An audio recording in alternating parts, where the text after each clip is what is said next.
Hi guys. So today is my birthday, 1st June, and see, such a convenient date I've kept my birthday on so that everybody remembers to wish me. So a few years back, I wrote this poem on one of my landmark birthdays, and it's called Forever 21. So anybody who wants to know my age, there you are, Forever 21. So here's the poem for you. I'm going to read it out because it's very difficult to memorize it at my age. Okay. As a bird-brained teenager, confusion reigned my heart. Now the mind and thoughts are together, but the body is falling apart. Rekindling the bedroom romance is now a big fight. It takes us all night to do what we did all night. They say age is an issue of mind over matter.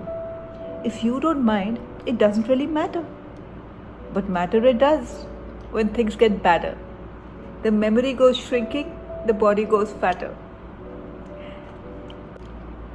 Earlier, makeup was optional. It's now mandatory.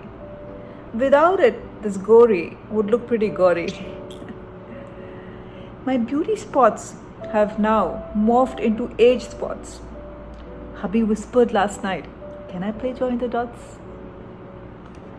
My spirit of adventure is kissing the dustbin. For every one night out, I need 3 nights in.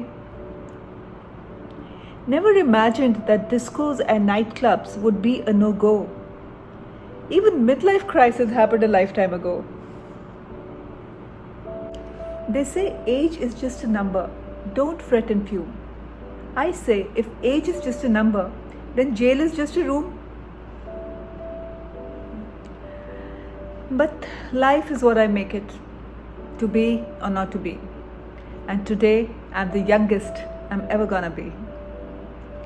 So let me grab this moment without stress or strife. Because today is the first day of the rest of my life. My hair has turned grey, but life is more colorful. A deeper connect with myself makes it more meaningful. My body may be waning, but my mind is sesquia. I now make my decisions with no trace of fear. What age has taken away, wisdom has compensated. I now firmly believe youth is truly overrated. Seeing the price of immaturity that youngsters have to pay, youth is wasted on the young, I simply have to say. My life is now embellished with more colors, more fun. And I'm forever optimistic, forever 21.